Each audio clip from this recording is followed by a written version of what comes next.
On today's podcast, I have AJ Osborne on, and AJ owns over 2 million square feet of self-storage. It's about 10,000 doors, and the crazy part is him and I are partnering on buying a bankrupt Kmart and converting that into self-storage. So we're talking about that deal and how exactly we're going to do that. It's pretty crazy, all of the things that go into, rezoning a property and building out all of these storage units. On top of that, there's land around it that makes it a really interesting deal. But we also talk about his experience in the self-storage game and why there is so much demand for it versus years past. It was something that I couldn't understand why I kept seeing these things built everywhere. But his explanation makes complete sense on why demand is growing and how Amazon and these other companies are going to affect the demand of self-storage. So if you've ever been interested in self-storage, this is a great episode to watch. If you want to invest in this deal, definitely want to watch this episode. So with all that being said, let's jump into it. Welcome to the Ryan Pineda Show, where our mission is to invest. I only expect to make money in things that I understand. Innovate. It's about believing in the future and thinking that the future will be better than the past. And inspire. I am much more likely to hit my goal just due to putting it out there. You're now rocking with the best. What's going on, everybody? Welcome to another episode of the Ryan Pineda Show. Today, I have a repeat guest. We haven't had many. You have to just be an absolute stud to get a second invite. And this man is deserving of it, not only because he's a stud in his own right, but him and I are actually buying a Kmart building together here in Las Vegas. And we just got done filming it and said, man, we need to tell people about this. That's right. Yeah. It's not many people are buying Kmarts these days, buddy. No, dude, you know what's funny is this is a totally different Kmart, but there's this other Kmart here in Vegas that was near my house that I've driven by so many times over the years. It's still to this day, like 10 years of vacant. Yeah. No one's doing anything with it. And I just have always thought like, man, one day, dude, I'm going to buy that. I don't know what to do with it, but like, it's got to be undervalued. Yes. And you're proving the way to do this. It's by converting into self-storage. Yeah. It's so interesting as the owners of these big commercial assets had to really readjust their expectations because these big box stores that held these companies like Kmart or any of the other ones, they started to go out of business at mass. And as they were defaulting on their leases, the asset owners were then looking at this thing saying, how do we price this? What am I going to do with this? What am I going to do with it? Because the user's gone. And as those I think valuations adjusted to come into grips with reality, meaning there's no more Kmart that's going to pay you this huge amount. That really changed the overall valuation of those assets, which opened the door for other people to come in and say, hey, how can we take this big box commercial store and how do we change it into something else that will provide a higher revenue than it's currently being used today? And that changes that valuation of that asset massively. Yeah. So for those who don't know, we'll dive into this deal here shortly, but like for those who don't know, who are you, dude? Yeah. What gives you the right to go and convert these Kmarts? Yeah. So I've been in self-storage now since the early 2000s. We own over 2 million square feet across, I think we're 10 states right about now. So that's about, I haven't even last looked, but like 10,000 doors. And we've done everything from ground up new build to converting Kmarts and also office buildings that during the COVID crisis went vacant and got in trouble. So we bought some of those up and we changed those assets into something that is more in demand, user friendly, that people actually want. And that's storage in those markets. And so we focus on operations, acquisitions, but we're a fully integrated private equity company that does this. We see all aspects of self-storage. Yeah. So what led you down the path of getting into self-storage? Yeah, it was, really, you're talking, I needed cash flow to diversify because I did insurance sales. I followed my father's footsteps and sold insurance. So we would do like health benefits, right? And we would sell insurance. We would get paid commissions from that. And we were taxed very, very high because of the fact that that is just a commission paid to us. It's straight income. We had no assets. There was no offset. So we were taxed extremely high, and that income was volatile, meaning if I lost a client, my income would drop dramatically. So it wasn't a sustainable or compoundable thing. So we got into real estate to first get tax deductions, which is great. And that's something we give to our investors. And then also it is to get cash flow or stabilize cash flows that create financial freedom. And that was really important to us because of that inconsistency of our income, which, most people have. If you have a W-2, you're not in control of that income. That's somebody else. So the risk associated was really high. So people move into real estate to offset and to build in financial freedom to create wealth and income. So that's the reason we did it. Self-storage was very simple. I didn't understand real estate at all. I didn't understand equity. This was in, early 2000s. And I was actually looking at homes because everybody was getting really rich off homes. All my friends were. And I was like, well, I'll just buy up homes or small fourplexes or something like that. There was never any cash flow at that time. People were not doing good things and I couldn't make it work. And my dad's like, hey, look at this storage facility. So I went and looked at that and nobody wanted storage at the time. Nobody wanted to touch it. So the cash flow is huge. I mean, we're talking like 10, 12 caps. Now it was operationally a nightmare, right? Because nobody knew how to run it or anything, but we went into that just for the cash flow because that's what we needed.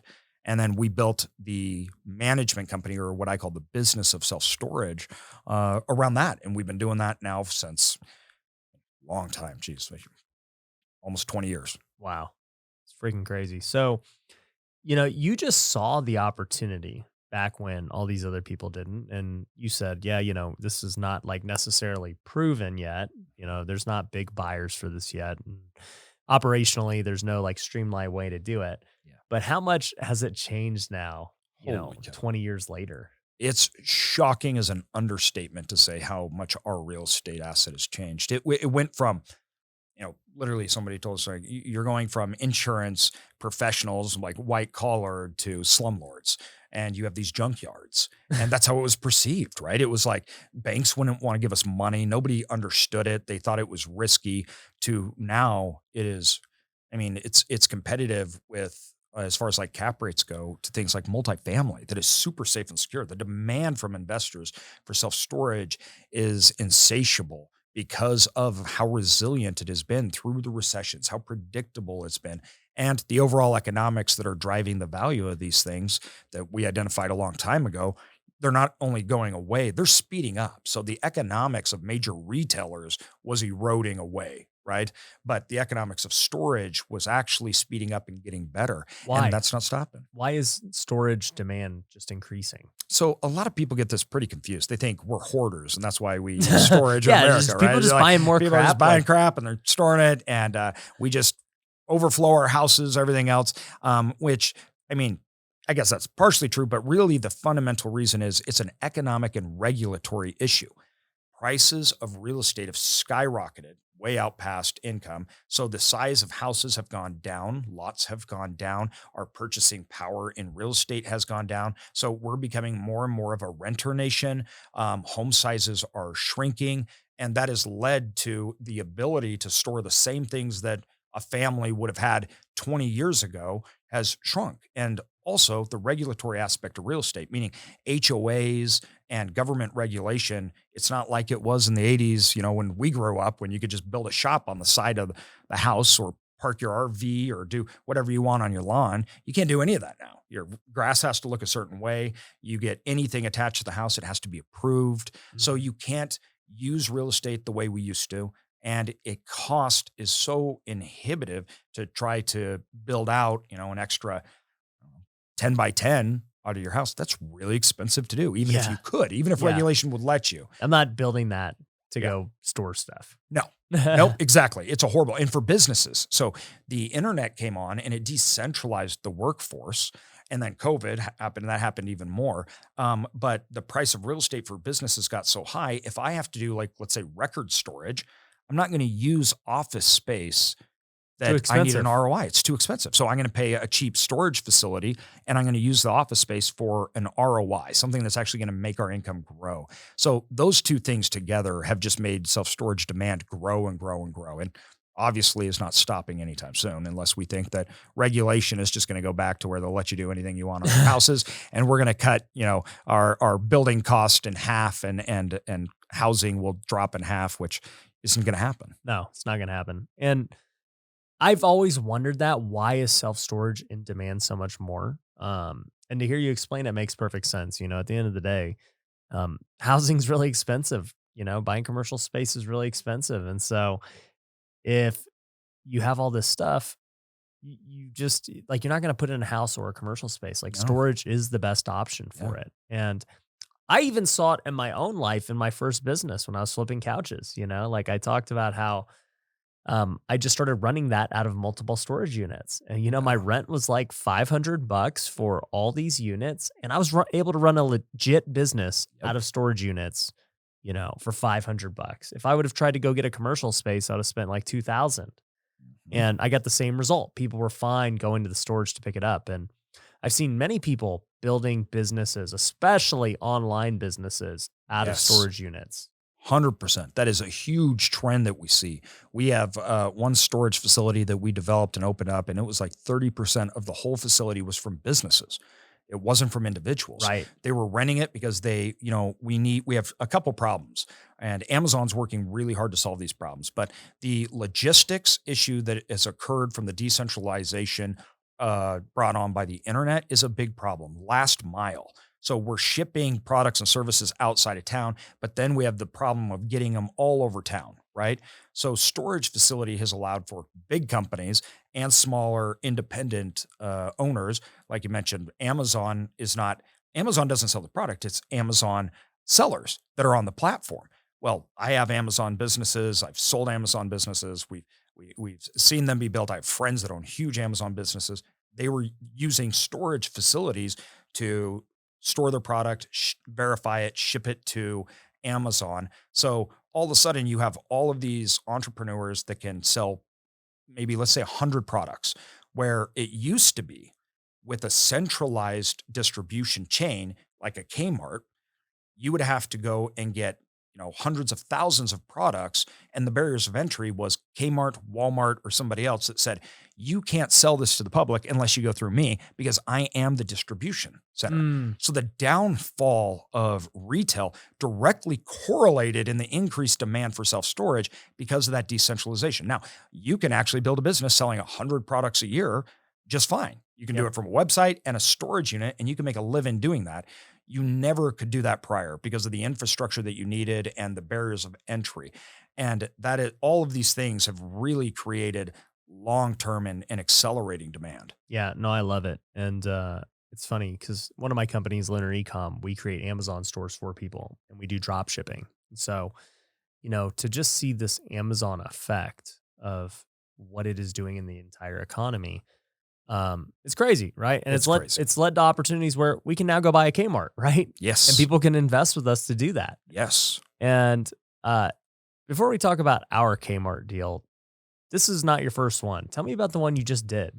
So, some people may have heard about this and utilizing these old assets, but at the time when we started looking at it, it was not a thing. Like, people weren't doing this. And the idea of turning one of these into another type of asset, first of all, it just didn't even dawn on people. It was just, these things are done over, and they were sitting around. So cities are like, this thing has been vacant. It takes a mass area of prime real estate in our city. The cities want them gone. That allowed us to say, hey, if we came in, bought this thing, turned it into something useful, gave the city what it wanted, we could get into an area that we couldn't access. So if I wanted to get that same thing in that area, land is either not available, it's astronomical, or it would never get approved.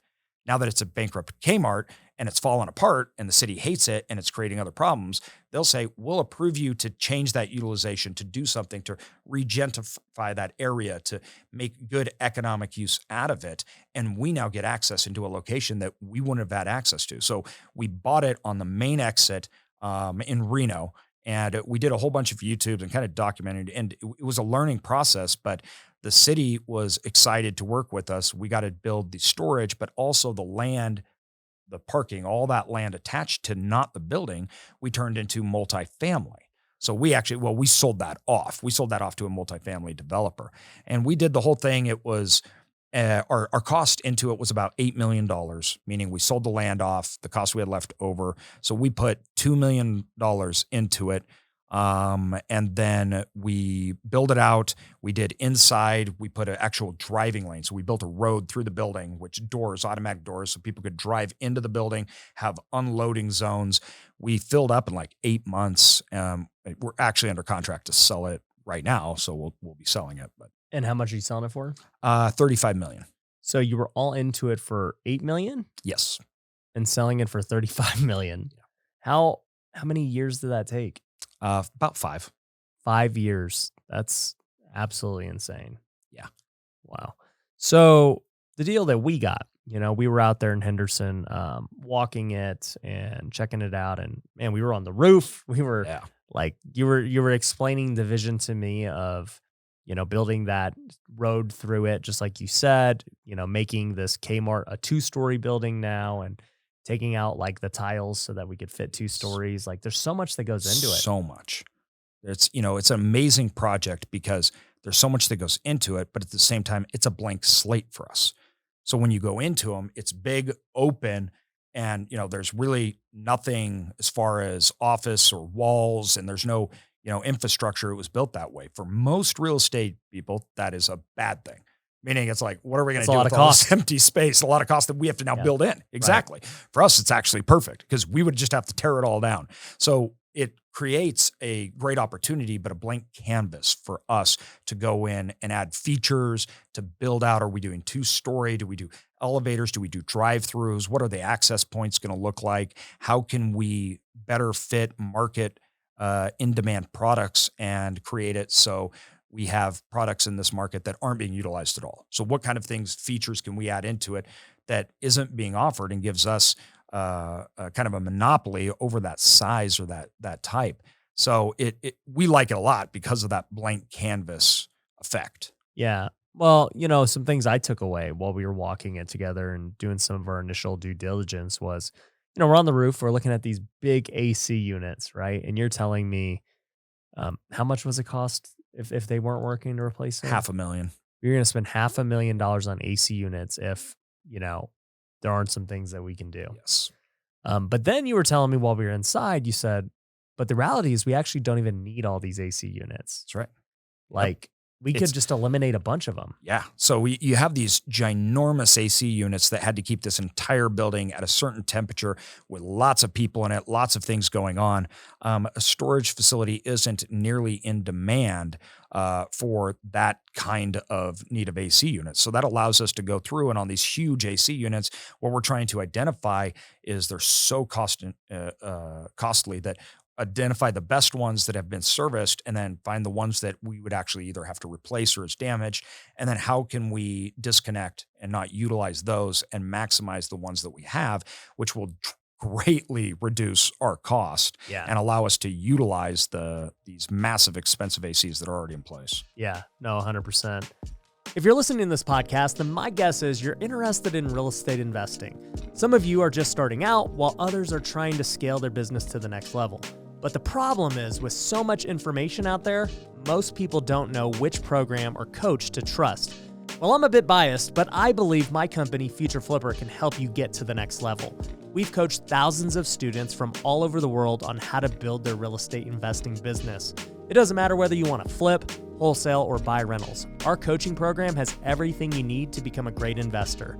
There are many things that we include with coaching, but to give you a few examples, you're going to get an accountability coach. These are people that have had success in their own business, and they want to make sure that you achieve success in yours. We also have all of our documents, our systems, and processes that I've used to buy hundreds of homes.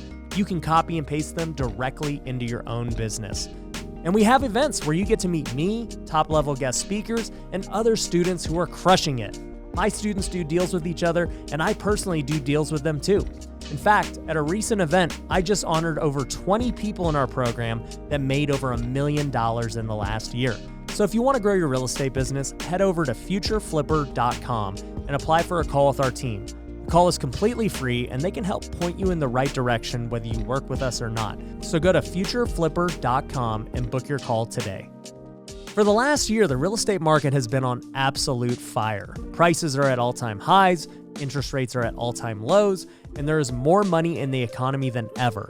But with so much competition, many investors are sitting on cash, struggling to find great deals.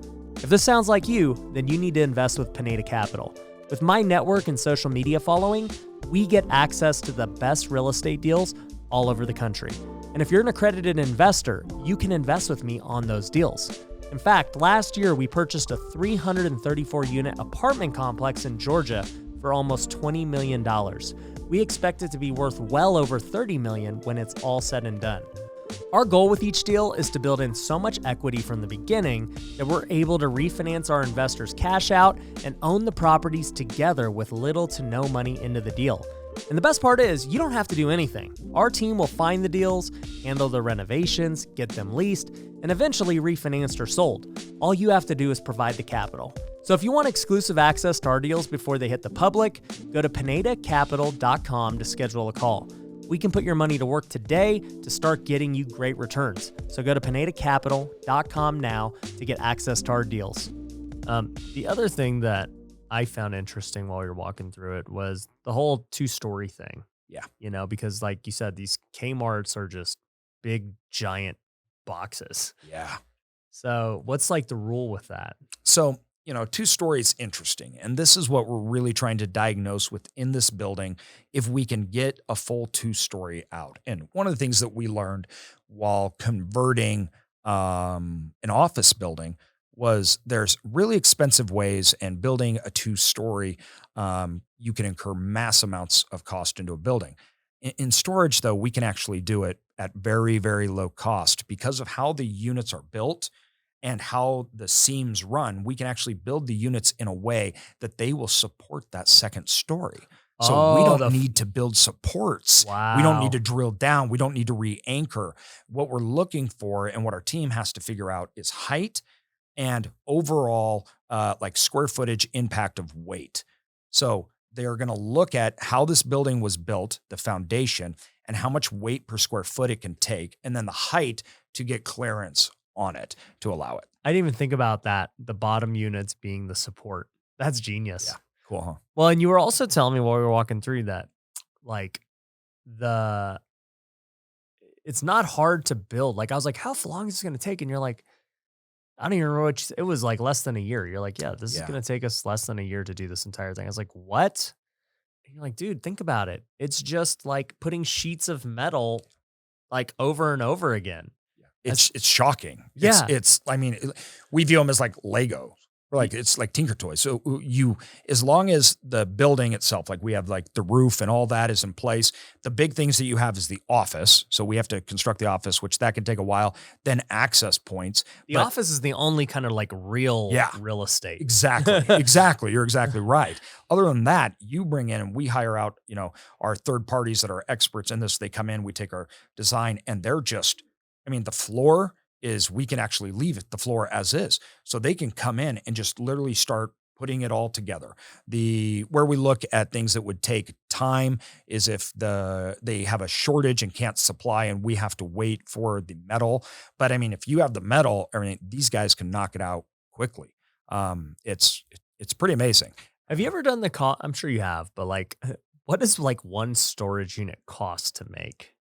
Like the 2 sheets of metal, the door, So that's a really good question. And I don't know that I have an exact answer because there's so many variables, but it can't be a lot. Changing a ton. Yeah. But the door itself is going to be pretty expensive. These are big roll-up doors that you have to access. They're heavy and it's a lot of metal work. So metal, particularly sheet metal, over the last 2 years has skyrocketed. So that really changed. But let's say, we were talking about building, let's say $50 a square foot to build it out. Yeah. So now the building and things like that cost, but if we're talking about the actual unit, it's probably somewhere between $30 to $50 for the actual unit itself. So like a 10 by 10 would be $5,000 to build. Yeah, probably something similar to that. Yeah. That's crazy. Yeah. Maybe the door may be more. So that door would probably add in that extra cost over $5,000. But it's not significant. And that's Right. going to depend on what type of door you're using, swing, roll up, and how expensive those are. But yeah, it's not like you're building an apartment unit. Yeah, I don't have to get a toilet, a kitchen, a bathroom. No, and they're all pre-made. So we actually go to the factory. So their factories are in Arizona, and when you see them, and the sheet metal's coming off these things, and they're just cutting it up, and Yeah. they can mass produce it very easily. That's crazy. So tell us about the deal that we got on this one. Yeah. So as wonderful, I think, as this idea sounds, I'm going to go buy a bankrupt Kmart and I'm going to turn it into a storage facility. The first time we did it was amazing. We're going to do this more often. And then it became very hard to actually find one that would work because we have two sides. Because there's a lot of Kmarts. There's a lot of Kmarts. But why are they so hard? So when we're looking at the actual success of a storage facility, you're breaking it up into two parts. So you have the market itself, right? And then the asset. And the market is so important in self-storage because you're building, 800 units and supplying a market that if that market doesn't need it, you're going to be in a lot of trouble. So we have to find markets that have super high demand, that have barriers of entry that allow us to get in, but maybe not others, that we can supply that many units to the market and it can sustain the prices that we need to get out of it. That actually becomes kind of a difficulty when you're looking over the last 5 years, what's happened in storage. This one was what I would say is the Goldilocks. It's just right. The building itself is the right shape. It's on the right roads. It's in the right location. The demographics around it, the structure itself is in good condition, right? The big costs that we look at it, we're not seeing. It has the extra land. And then the market itself, there's a lot of demand. So we see a lot of demand. It's a good, healthy, growing market, but the revenue per square foot that we can get, which makes all the difference, is at the higher end of what we see. So that makes it so it's viable. So you need all of those things to make a project work great. And most of the Kmarts were actually in horrible places. Demand was terrible. Demographics were terrible. So they were just useless. Yeah, that's what's so interesting about self-storage. And by the way, if anyone wants to learn about self-storage, AJ wrote a book. I've read it. It's amazing. What's it called again? It's called The Investor's Guide to Growing Wealth in Self-Storage. Yep. So we'll link to that down below. You can get on Amazon. Ironically, they probably store it. That's right. In storage. Probably. They're shipping it out. That's right. But yeah, I just think it's so crazy to think about the demand in all these places. And that's what your book showed me when I read it. I remember you were like, look, the number one thing is if you oversupply a market, you're toast. Yep. And as we were walking through this, I go, hey, well, AJ, what do you think about that self-storage facility right next to it? Do you think that's a problem? And you're like, no, there's so much demand. So much demand. And it's a funny thing that when you're dealing with, because even in self-storage, we view it as almost like a retail thing. So it's a combination between an online store and a retail store, meaning we have lots of people moving around, right? So when you look at the overall market and you're looking next door, a lot of people would assume, oh, that's bad. You're competing, you're fighting. But in reality, when you're in high demand, so let's take the one next door, they have 800 units. And out of the 800 units, they're all full. Well, you still may have, 4,000 people in that area that need a storage, but they can't. They have nothing to get. They have nothing. So you can still build it. It's just, once again, about analyzing and nailing all that demand so you get it right. But in fact, sometimes it helps you. So the one next door is setting super high prices within that market. So if we had nobody in that market, we wouldn't know what price we could achieve, so we wouldn't know how viable that project is.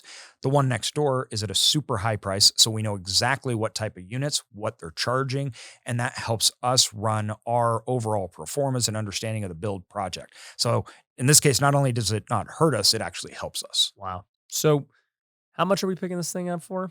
So the total price will be about $13 million. We have the rest of the land attached to it. And then we are going through obviously inspections and everything else, but right about $13 million, including the land and everything. Yeah.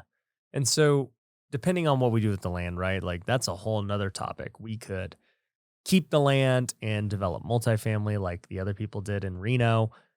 We could sell off the land to another multifamily developer and let them do it.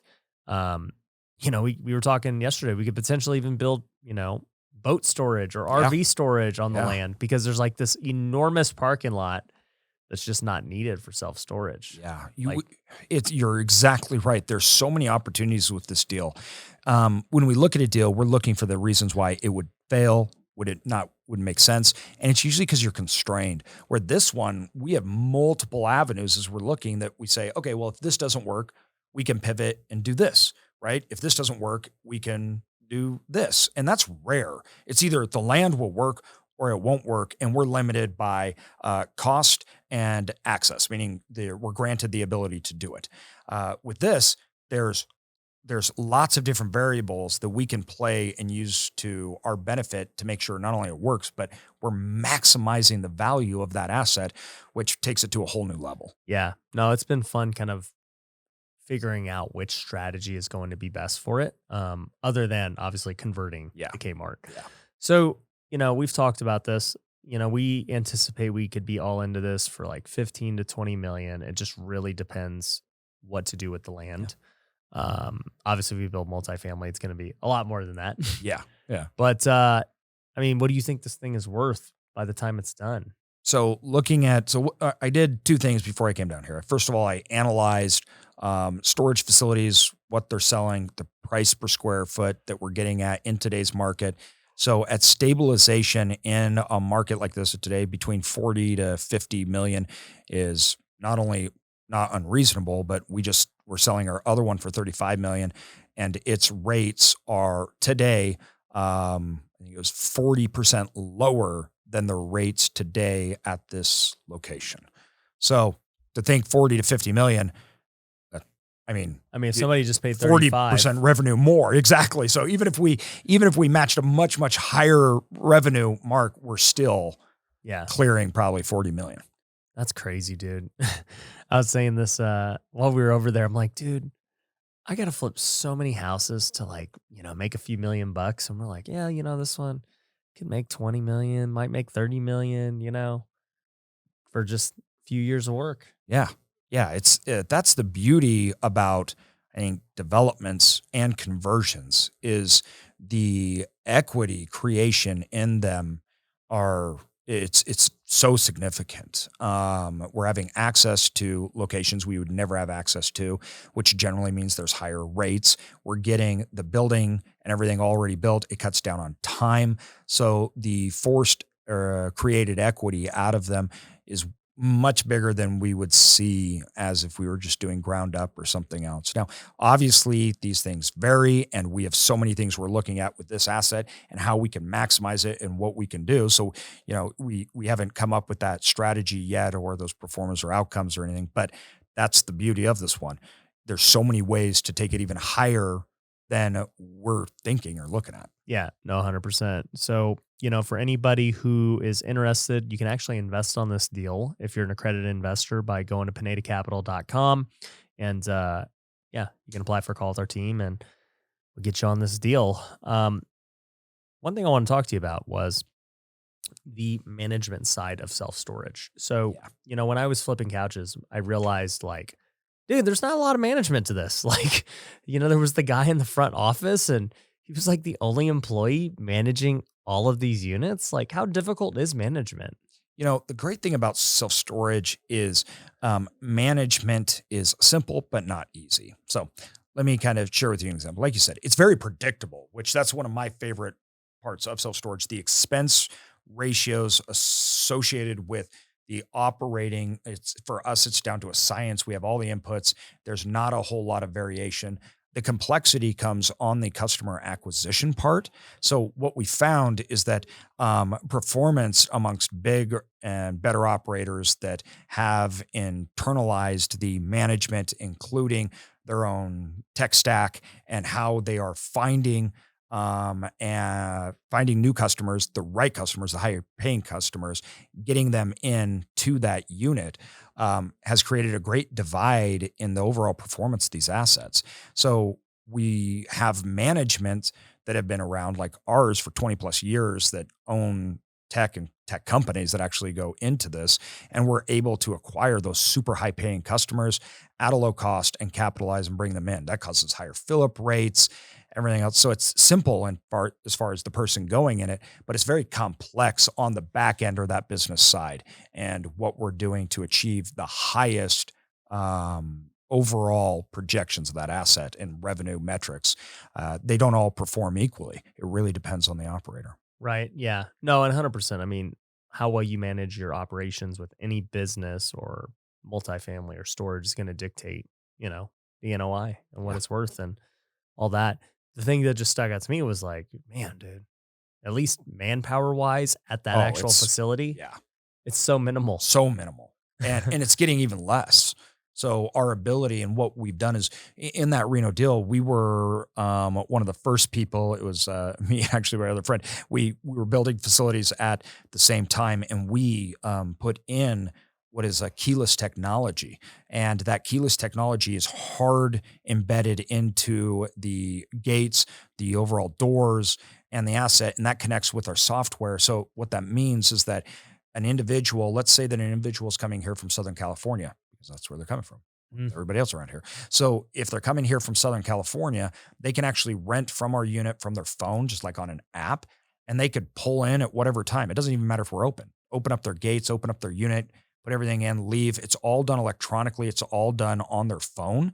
It's completely keyless. They don't need a lock. They don't need a key. They don't need any of that. They can drive, leave, come back, get their stuff, check out, never once even talking to a person, an employee, and never having to go through the hassle because we have facial recognition and verification to legally sign and hold leases. So they don't need to do the lease. They don't need to get locks. They don't need to get keys, and they have full access. That's crazy, dude. Yeah, it's cool. Automation, everything else is just, it's going to take over the world. Yes, it is. Most people want to get rich at all costs. They make sacrifices with their family, their health, and their faith, all in the pursuit of money without even realizing it. But what if I told you it doesn't have to be that way? What if you could grow your wealth in all areas of life? Well, it's possible, and that's why I created The Wealthy Way. It's a community of people striving to grow together in all areas. And we have multiple tools for you to use that are completely free. You can get access to the Wealthy Way Planner, where you can set goals and hold yourself accountable on a daily basis. We also have our Wealth Builder Academy, which is over 4 hours of content teaching you how to manage your time, create the right goals, and all the biggest secrets I've used to grow my life, not only in my net worth, but in all aspects. Lastly, we have our Discord community where thousands of wealth builders are all over the world encouraging one another and growing together. And once again, all of this is completely free. There are no upsells, there are no hidden catches. For me, this is a passion project, and I want to build a community of like-minded people. So if you want to start living the wealthy way today, go to wealthyway.com. There you can get all the free resources like the course, planner, and Discord community. So go to wealthyway.com. What are you seeing with these other things? Like, okay, so we were talking about Amazon earlier and how they're kind of changing how things are done. And there's still a ton more they're trying to figure out, right? Like, okay, where do you store all these products? How do you get them to cities and then, distribute them among the cities? And I've seen them do the drones and all this stuff. And I'm just curious, like, where would we expect Amazon to go with real estate? Like, I've heard them or people say they're going to go buy up all the malls and all these things. Like, what do you think? So Amazon, one of the things that Amazon has a unique problem in is the size of the real estate. So the size that they need is astronomical. It is humongous, right? I mean, you're talking city blocks that they're building these warehouses, shipping and distributions. I actually think that those will probably keep staying out more on the fringe. And we have a lot of testing and working with things like automized vehicles that they can then change their labor force internally through the operations of these massive assets, but then also that shipping and that last mile and that distributions from a main central hub. Which they really need to figure out, because that's one of the biggest problems they have. They need so much space. They can't get in close. So that once again, that last mile problem for them and others, it's a really tough problem to hack at the size that they're at. So they're going to keep building real estate, but Amazon has the same problem with the retailers. That's the only space that they're going to use it for. Like, there's nobody that's coming and buying a 1 million square foot building. Yeah. right? I mean, 100,000 square feet, they couldn't find a buyer for. 1,000,000 square feet, it's only Amazon. It's the only use that they can even have. So even retrofitting, whether it's a mall, other things, they have a really hard time doing that because of logistics, code enforced, how people are coming out, the shipping, the distribution, what they need out of that land, as opposed to just buying a huge vacant piece of land and building exactly to their specs and size that they need. So you're saying they're just going to figure out their transport. Yeah. That's That's like where the they'll drones. optimize. Exactly. Yeah. The real estate's kind of is what it is. Yep. So why not do self-storage in like these giant malls? So we've actually looked at several, and the one problem that we have with the giant malls is the lease agreements with the other tenants. So if you, let's say it's a JCPenney's or something, right, that went bankrupt, well, not only do we have to get the approval from the city, not only do we have to get utilization that works for us as far as how it's being used, but the tenants, the land, the owner of the mall, they all also have to be able to sign off. So the mall owner just can't give us permission, right? The tenants have to agree. There's certain usages that they've all signed leases for.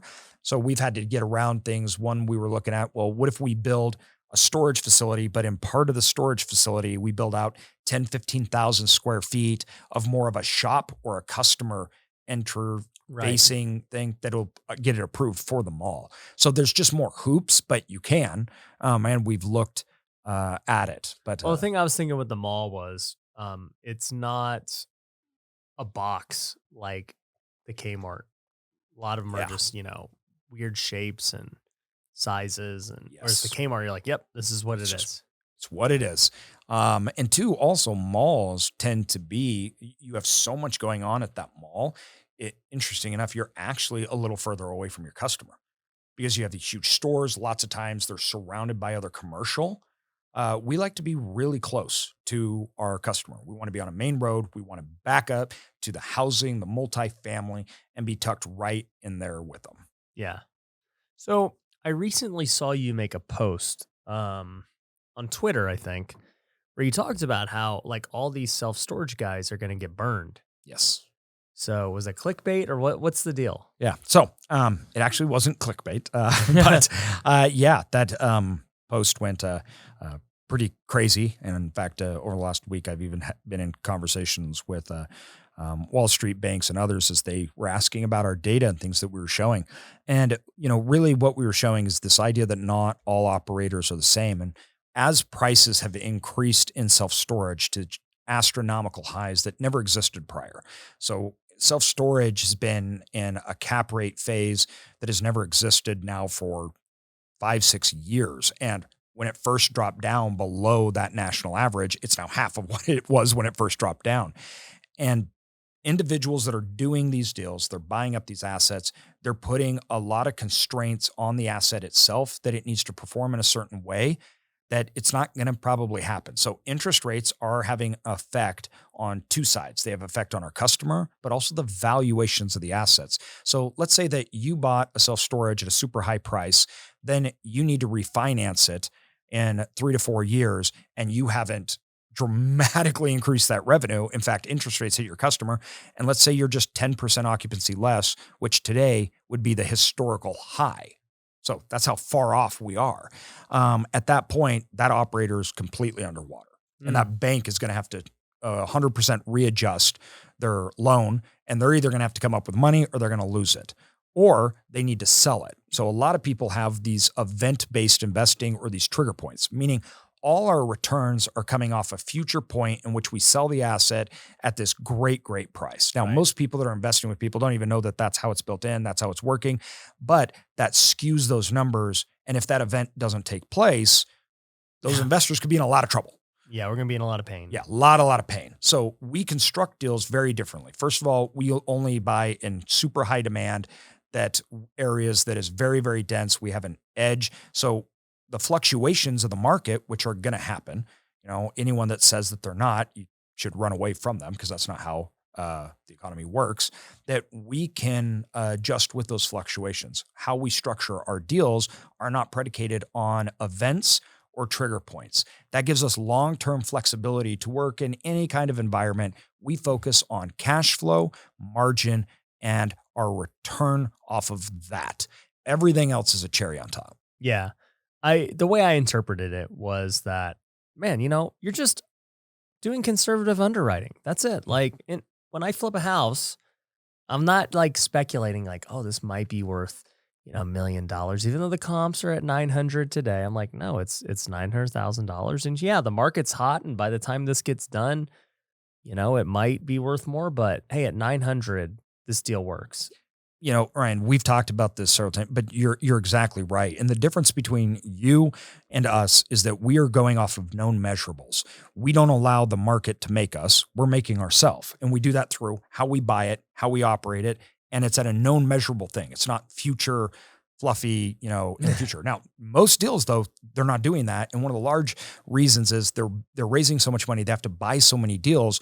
They're counting on that market to make them. We're buying at 900,000, but it'll be worth $1 million because the market will just keep going up. You and I both know that obviously doesn't always happen. It's been good for 10 years, right? That's been a great gig and a great game. But at some point even with self-storage, like how I view it is the asset only needs to perform at a great level, just a great level. And so many of these people are going to be in trouble. And I don't understand, why would you do that? Like with this deal, with any other deal we have an incredible deal that is going to blow away as far as returns, performance. We don't need to put strain on that deal that we may lose a great deal because, we did something dumb. So when people are losing deals, it doesn't mean that the asset's failing.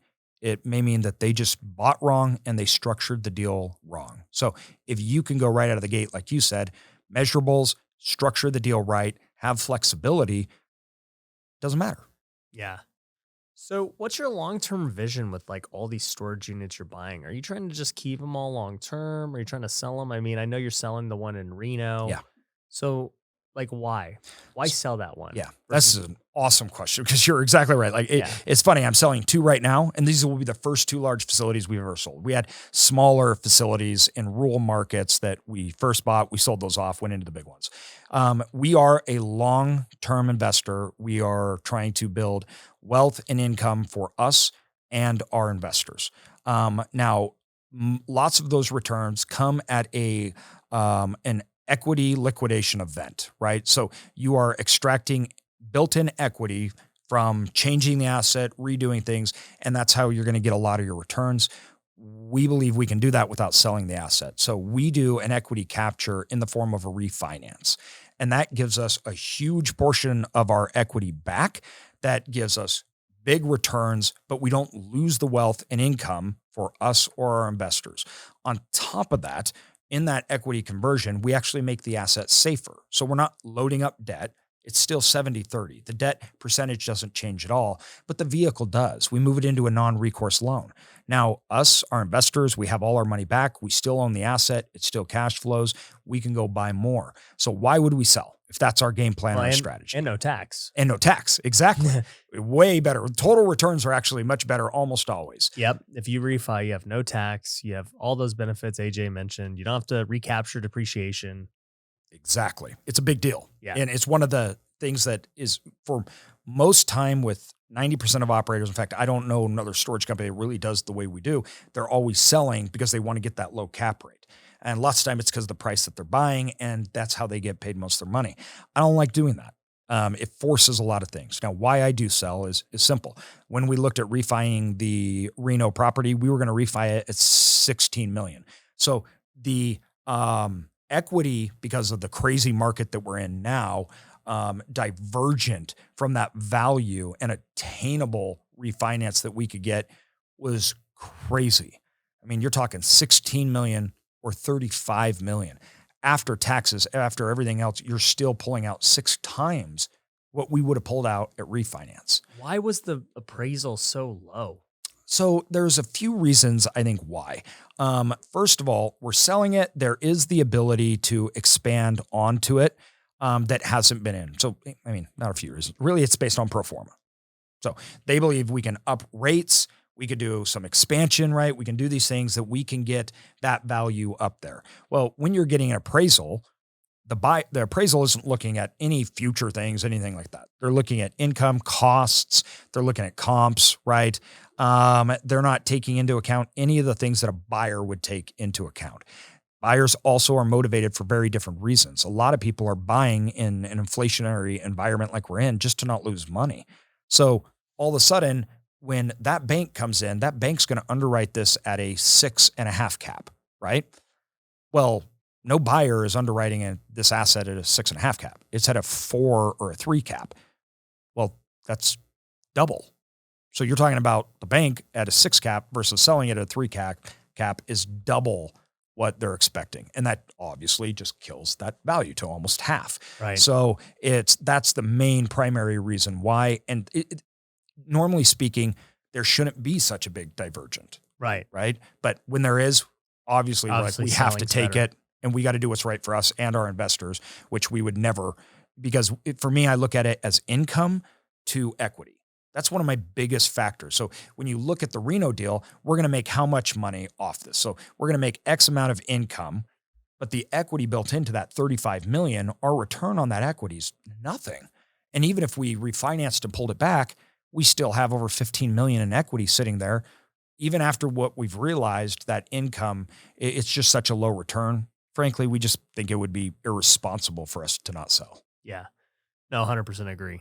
People always ask me, just with some of our properties, I'm moving into a new house. They're like, Ryan, what are you going to do? Are you going to sell it? You're going to rent it? Airbnb? I'm like, I don't know.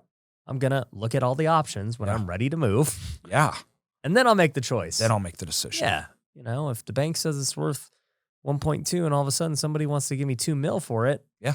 It's like, well, we're selling. Yeah. And that's it. You look at an asset like this, let's say you're all in at 15, 20 million and you get it open and you're unstable and you're going to go to stabilize it. And somebody walks in and says, geez, I'll just take it off your hand and I'll pay you 45, 50 million. You're like, okay. Okay. Well, you're taking years off of our time frame, right? And you're paying us what we were trying to even get to a high amount that wouldn't be achievable even at a refinance. You just got to take those. Yeah. We've actually had people approach us about our apartment we bought in Georgia. We paid a little over 20 million for these over 300 units. And shortly after, a lot of these buyers started asking us like, hey, what's it take to sell? Like, what do you want for it? What do you want? And we're like, we're not really trying to sell. Like, we just bought this we want to hold it long term, right? But there's always a make me move price. Always. Hey, make us offers. And if it makes sense, we'll sell it. I mean, I got people that reach out on some of our other properties that we're in the middle of turning around. They're like, hey, I've got an all cash buyer that want to come in. Here's my price. And this is after I do all the work. It's after I stabilize it. And even at that end, it's a high end price. But the idea is going, you have to make me move from it. Yeah. And I know the value will be here and I know I'm extracting it and I have the ability to, and we're in the middle of it. So you need to pay me to walk away from that value creation because I'm not taking a discount on it just because you want. And there's lots of buyers that are like, yeah, I'll do that. Then we're like, well, you just cut years off for us and you're paying a premium and a market cycle that we're in right now, which is at the top of the market anyways. Right. Makes for great exits. But, I guess if all things are equal, you get a fair appraisal and all that, you're looking to keep these things. We're looking to keep them because we can give our investors all their money back plus a return and still own the asset. When you look at an equity multiple, our equity multiple is so high because we all still own the equity. Yeah. So it's, you're getting, we want a cake and we want to eat it too. I want my equity back, right? Yep. And I want to own the asset still, and I want it to increase over the next 5 years. I still want income. I want that mailbox money coming in. Go refi it again. Go refi it 5 years later. Exactly. Yep. Keep getting that money. Yep. No, I agree, dude. I mean, look, that's the biggest benefit of real estate is holding real estate. Yeah. When you get all of the appreciation and the pay down and the tax benefits, and you can cost seg them and do these things like year one, which is huge. I mean, we had a deal where our last two facilities, they came in, we did a cost seg and we got like 81%. So 81% we could write off of our how was price. it so high? That's like I'm still trying to unbelievably figure out. Like normally They're we usually would like say like 30 to 50%. Yeah. Like, and I think it had to do with a lot of things. And our cost, seg guys are awesome. We use Yona. I don't know if you I'm not sure who we're Yona using. wise. So, but they're amazing at what they do. And they look at a lot of these assets and separate out a lot of the building structures and how we look at it. So if it's constructed in a certain way, we get really good cost seg. So like the Kmart is actually a great one to cost seg because they're old. You have these big air conditioning systems. So what you're cost segging to the revenue or what you had to put in it, right, is different. I mean, think about it. If you had that Walmart and it was worth, 40 million prior with all the building, everything else like that, and then you're buying it and building it out for 15 million and then you're cost segging it, all of a sudden that starts to look really good. But with all that said, at the end of the day, it's kind of a stab in the dark because I don't get why some come out way better. And I don't know what the IRS is doing. Yeah. But that's a real return for people, though. Yeah. That we don't talk about because we're not in control of it. But Yeah, 100%. Some of our investors have asked us that before on different deals. And I'm like, hey, look, I've said it could get 50%, but you just don't know. You don't know. Every building's different. Everyone's different. And I don't know why. And people are like, well, what was your last ones? And I'm like, we had one that was 30 and one that was 80. So pick a number, right? It's like pick one in between. I've never heard 80 though. Crazy. I've heard 30 to 50 as, kind of that range. It's the highest I've ever gotten. And it was the last one we did. It was 2 facilities. And it's so far the highest cost seg we've ever gotten back. That's crazy. Well, dude, I think I'm so excited for this deal. I've always wanted to own storage, and I think it's going to be awesome just being able to, since it's in my back, like I would have did this deal with you even if it was in, not my backyard, but the fact that it's in my backyard makes it even funner because I'm going to be able to now go film at it and check it out and keep investors, everyone up to date. So, guys, it makes a great partnership for me and you. And it was like when we were even looking at it, that's why we were talking. I just called you up, which is hilarious because I called you up and I'm like, dude, I got a deal that you're going to love. And you're like, okay, where is it? You were on the street. Yeah. But it was like, what are the odds? You were on the street that it was. You just literally turned, drove right back, and you were at it. Yep. You called me. I was actually going to film at, one of our rental properties. And I was like, wait, where is it? I was like, oh, hold up. Let me go pull up right here and go see it for us right now. Because you had just put it under contract. It's crazy. But yeah, dude, it's going to be a great deal. And for those interested, PinedaCapital.com, you can apply. We're going to link to AJ's socials and everything down below. He's got a great podcast, great channel, his book, all those things. And man, I appreciate you coming on the show again, man. You earned that second invite. Thanks, man. Happy to. Appreciate you. Well, guys, make sure you subscribe. We'll catch you on the next one. Peace.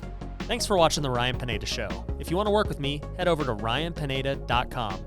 You can find my courses, coaching programs, and upcoming events. We also have free resources you can download, so head over to ryanpineda.com.